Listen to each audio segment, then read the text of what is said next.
to be fair, you need to have various types of assignments that cater for all different kinds of learning preferences and learning difficulties. Homework I took from a single book, and everyone had to do one chapter per session, which meant that everyone was aware of in advance, you know, what they were supposed to do. Chapters were laid out in the course Bible, and yeah, as people came back, you know, a lot of the times they wanted me to sort of, you know, check that they were correct. And I told them that that's not the important part. The important part is that they've done it, that they've practiced and you know, done the work. The way of going through the homework was always that I put up the right answers. We went through them without anyone having to go, this is the right answer. But you know, they got to correct their own assignment. I went, you know, around the class, just noting down in my grading sheet whether they'd done it or not.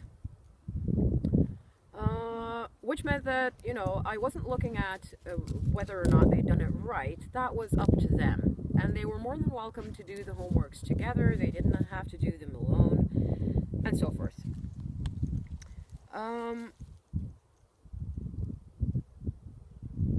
They got to, through this homework, there were 18 sessions, so there were 18 chapters to go through.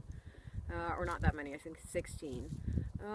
And they could work ahead if they wanted to. I just note down that they'd worked ahead. They could show me that as well during my walk around in the class.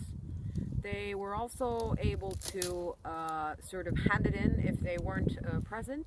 They got to hand it in electronically outside my office or in any manner or fashion. As long as it was there before the class started, it was considered to be on time. For all the sessions that they, if a student had handed in everything on time, they got to sort of work towards an extra 4 bonus points in the final exam. And the 4 bonus points you got if you'd completed and handed in on time, or handed in, showed me on time that you'd done the work. Which is, you know, fairly kind of, you know, like sticker pedagogy. I mean, you get a star sticker if you've done it, and you don't if you haven't done it. And I told them that if there are a few of these missing, you know, like I didn't tell them exactly where the cutoff points was, which perhaps was a mistake. They got to sort of vie for 3, 2, or 1 bonus points for the exam. The fun part was that around 96% of the students handed in all their assignments on time. One student dropped out, which meant that, I'm talking now about the final group, they all had the same system, but I sort of remember the numbers better for the last group. One student dropped out, and then another student didn't hand them in on time, and she actually turned up after the course was done, the grades were given, following term had started. She showed up at my door and showed me that I just wanted to show you that I've finished them all. I know I don't have to, but I just want to show you that I have. Which is quite remarkable, to be honest. In addition to these homeworks that comprised around 1 hour of time for the students per homework, of course individually, then, you know, some did it faster, some did it slower, but the set time was 1 hour. What followed is that, you know, the regular type of teaching, you know, read a text, underline, you know, translate words, go home, read the text again, and, you know, practice the words. I kind of diss that type of pedagogy. It's not wrong in a sense, but it's just that it's not engaging anyone. No one really finds that, you know, fun, or that they actually learn that particularly much.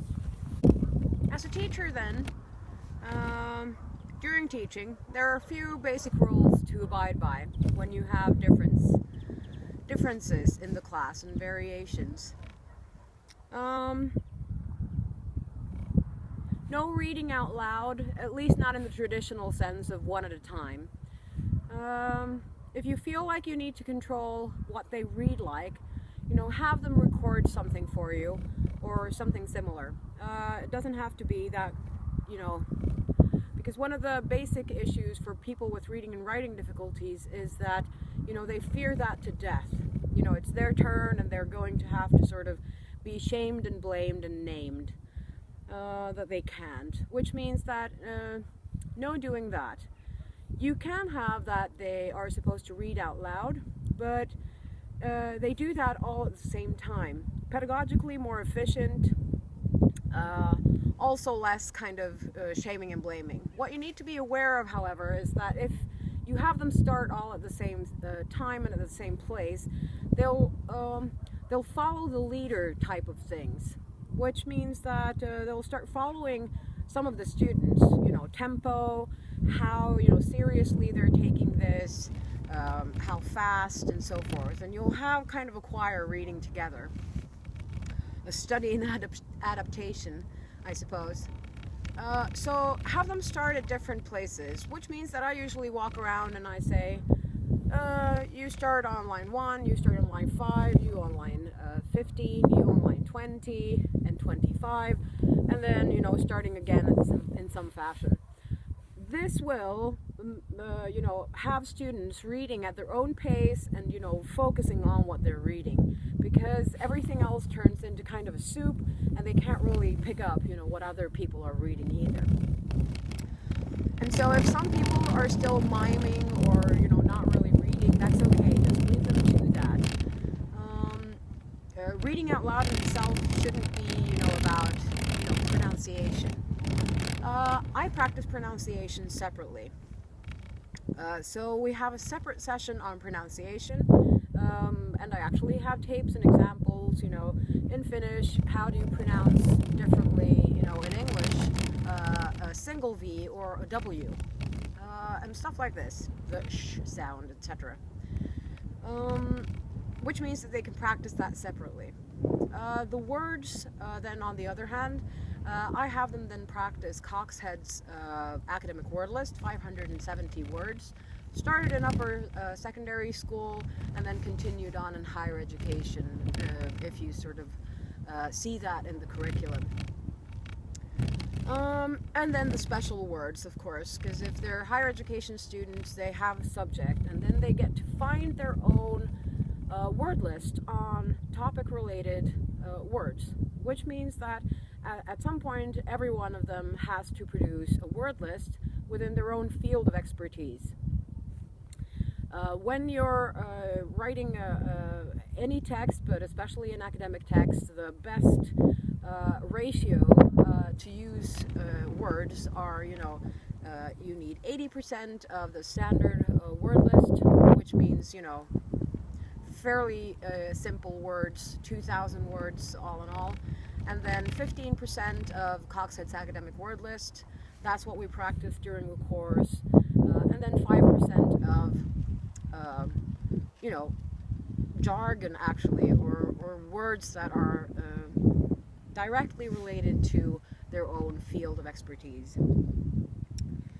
And so I provide them with Coxheads, they study that, they get to do that in study groups if they want to, but they're supposed to produce like a translation. I give them the list in English, they get to translate it into their own language. And then they get to rehearse that together, because that will be a part of the exam at least. And then they get to study their own field, a word list within their field that they've picked out themselves, that they've found. Text-wise, we won't do that much, or they'll think that we're not doing that much text-wise, because they will be given a task at some point where they need to find an article in their area that they, like. Which means that we go through a little bit of searching databases and finding, proper sources for something. And so they get to take this one piece of text. It can be anything from 5-7 pages to 20 if they want to. What we do with that text then is work with it over and over again, which means that they'll get a feel for it.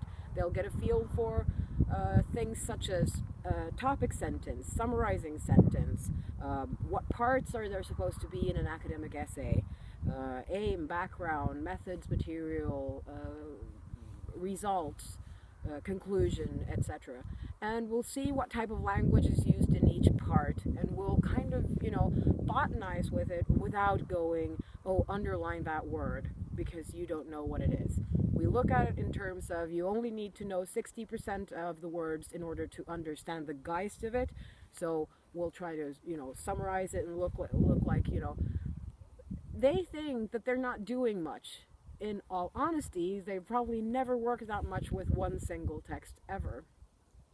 And they tend to have a fairly good grasp of what, academic text is supposed to be like, and the differences, between Finnish and English, because there are quite a few, tone-wise and also stylistically. It's actually great fun, because you have students commenting on things like, oh, I didn't get this about, like referencing or stuff like that. I usually find also that they have a really hard time with paraphrasing and referencing, so we work a lot with reporting and stuff like that. Then, depending on what the course contains, I've also had these types of job search package thing, which means that they're supposed to go home, find an ad for a job that they'd want to have whilst they're, as they have graduated, and then we work with that. We look at, what do they want, how do they want it, and so on. We start then with the letter of application, or sometimes the CV, it depends. But the letter of application then is written, and I work process, it's sort of process geared, which means that whenever a student hands in something written, I'll look at it, comment it, but not grade it. And not tell them whether or not they've done sort of a super or duper or not quite so super job. They then hand that in, or I hand that back to them with my comments. They get to go home and correct it according to my comments, which means that I get them to actually read the comments. Scientifically seen, that's not that common actually, that people work with the comments and actually read them through. Because today there's a big thing with sort of ego death, which means that students fear immensely your comments, regardless of if they're with red pen or blue pen. They work with it and bring it back. I'll look at, did they understand my comments, compare the two pieces with each other, the first one and the second one, the improved one. And then I'll grade the improved one. I won't grade the other one at all, actually. I'll just look at did they actually perform any of the changes? Because sometimes you can turn blind into that and you'll be like, oh, but they did the changes and they've done nothing. So I'll just check that and then I'll grade the latter version of it. Which means that I won't allow them, in a sense, to look stupid in their own words. But I'll help them along with it, because after their master's studies, that's what their life is going to be like. If they don't have a writing process, which means that, a lot of people looking through their texts, they should, know so much that they know to get the help in order to do that.